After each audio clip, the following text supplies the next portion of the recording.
Assalamualaikum warahmatullahi wabarakatuh. Halo semuanya, perkenalkan, kami dari kelompok 7. Di sini kami akan membahas tentang proses industri asam fosfat atau fosforik asid. Perkenalkan, saya Ivana Putri Zakaria dengan NIM D502394. Dan saya Elvira Prilia Karismasari dengan NIM D5230085. Perkenalkan, saya Nasyo Atkia Salsabila dengan NIM D5239021. Perkenalkan, saya Dea Patricia Pradani Agnesia dengan NIM D500230066. Asam fosfat adalah senyawa asam yang terdiri dari fosfor, oksigen, dan hidrogen.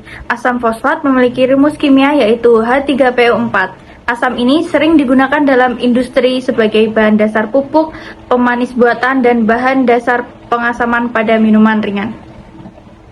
Sifat fisik. Asam fosfat atau fosforik asid memiliki sifat fisik berupa cairan tidak berwarna atau padatan kristal tak berwarna pada suhu ruang. Kelarutan.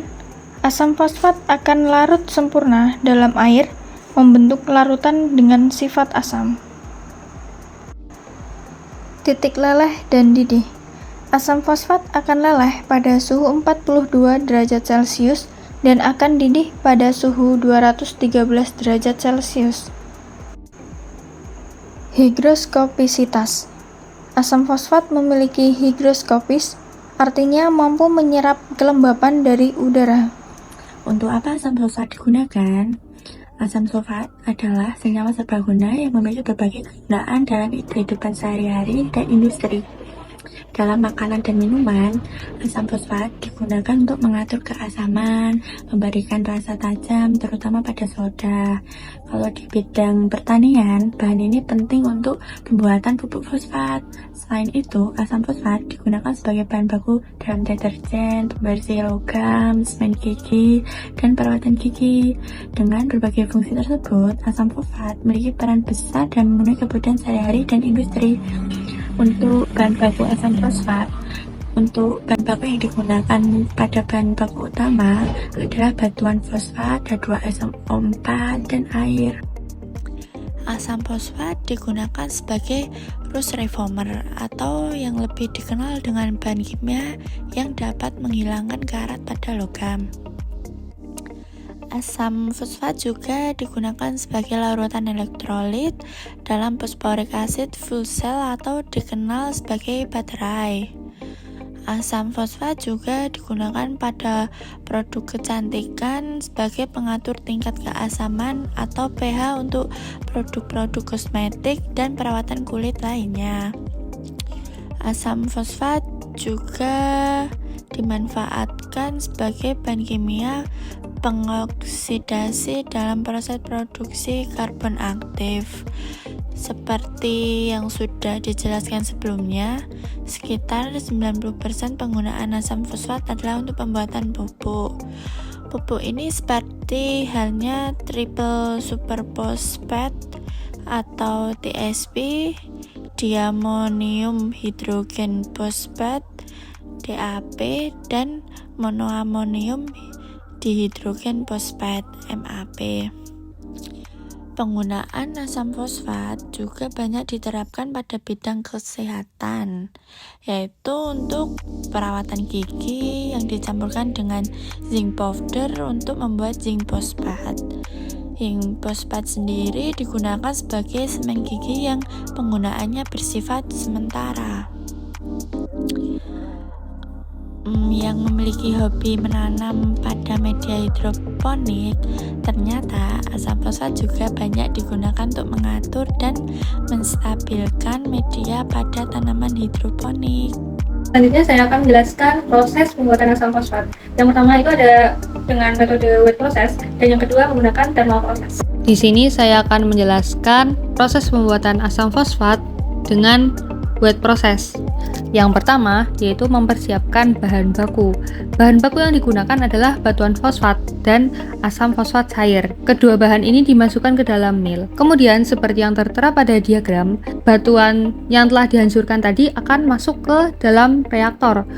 dan terjadilah reaksi kimia utama. Produk yang dihasilkan yaitu H3PO4 atau asam fosfat cair dan gipsum. Nah, bentuknya itu berupa slurry atau campuran antara padatan dan cairan. Dari reaksi tadi, gas-gas yang ada itu akan masuk ke absorber untuk diserap menggunakan air. Gas-gas tersebut diolah agar meminimalisir limbah. Kemudian hasil dari slurry tadi itu akan dimasukkan ke filter untuk dilakukan proses filtrasi asam fosfat cair dan gipsum.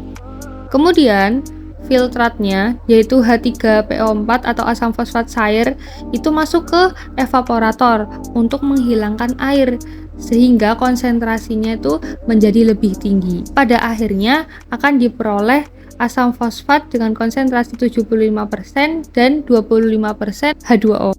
Kemudian untuk yang thermal proses seperti yang tertera pada diagram, yang pertama adalah kita mempersiapkan bahan bakunya terlebih dahulu. Digunakan batu fosfat, pasir, dan coke-breeze. Kemudian dicampur dan masuk sintering and sizing. Kemudian campuran bahan baku tadi dimasukkan ke dalam electric furnace. Pada suhu tinggi sekitar 1500 sampai 1600 derajat Celcius itu terjadi reaksi reduksi yang menghasilkan produk yaitu fosforus elemental atau P4 yang berbentuk gas, kemudian CaSiO3 dan ferrofosforus.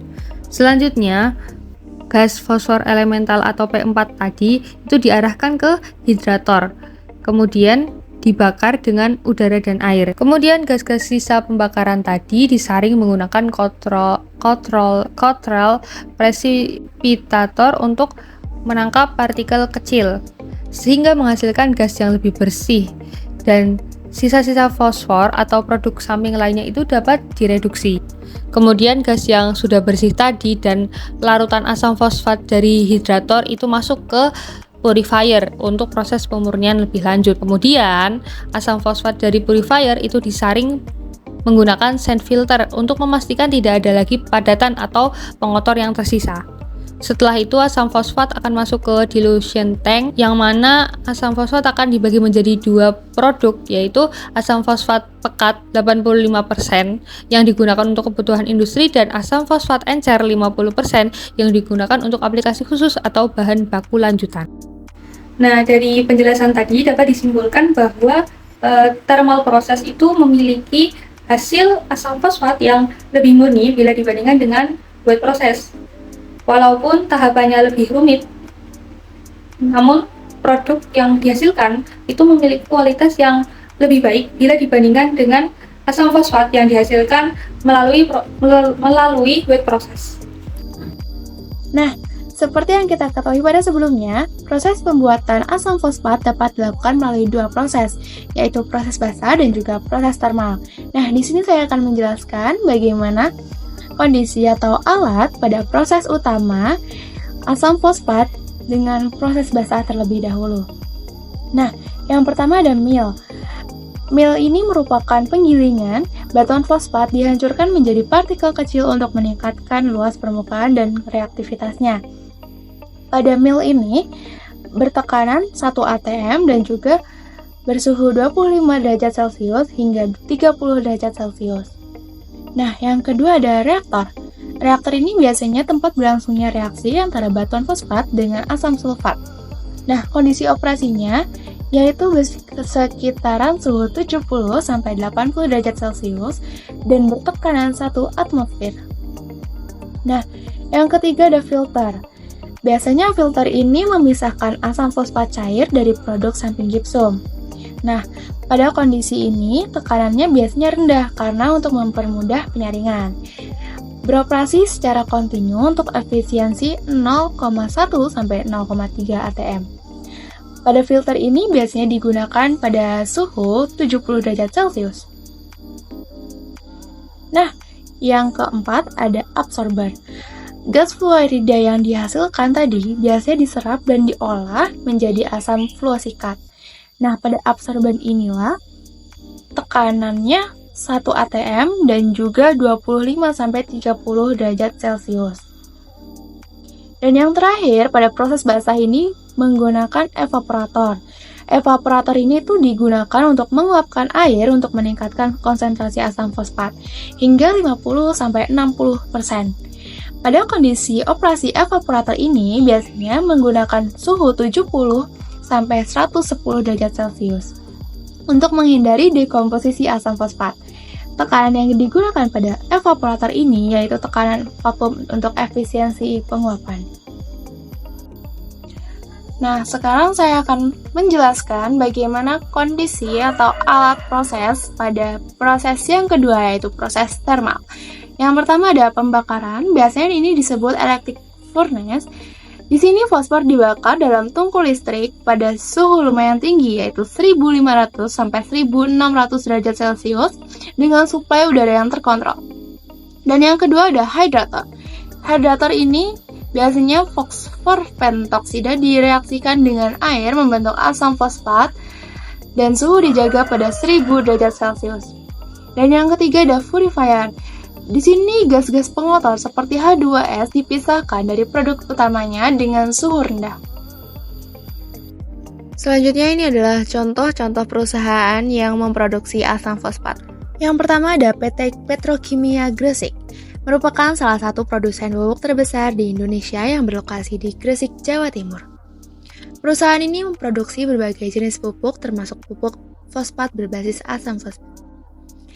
PT ini memiliki kapasitas produksi lebih dari 7 ton pupuk per tahun dan berperan besar dalam mendukung program ketahanan pangan nasional. Dan yang kedua ada PT Petro Jordan Abadi, merupakan joint venture antara PT Petrokimia Gresik dan Jordan Phosphate Mines Company. Perusahaan ini berfokus pada produksi asam fosfat yang menjadi bahan baku utama dalam pembuatan pupuk fosfat. Nah, PT ini memiliki pabrik modern di Gresik dengan kapasitas produksi asam fosfat mencapai 200.000 ton per tahun. Dan yang ketiga ada The Mosaic Company, salah satu produsen pupuk terbesar di dunia yang berbasis di Amerika Serikat. Perusahaan ini fokus pada pengolahan fosfat dan kalium untuk kebutuhan pertanian. Nah, Mosaic merupakan tambang fosfat terbesar di dunia yang berlokasi di Florida dan mampu memenuhi kebutuhan pupuk di lebih dari 40 negara. Dan yang terakhir ada Jordan Phosphate Mines Company. Nah, ini merupakan produsen fosfat terbesar di Yordania juga. Perusahaan ini memiliki akses ke beberapa tambang fosfat terkaya di dunia yang mereka gunakan sebagai bahan baku pupuk dan berbagai aplikasi industri lainnya. Yordania ini adalah salah satu negara dengan cadangan fosfat terbesar di dunia dan perusahaan ini menyumbang sebagian besar fosfat di negara tersebut.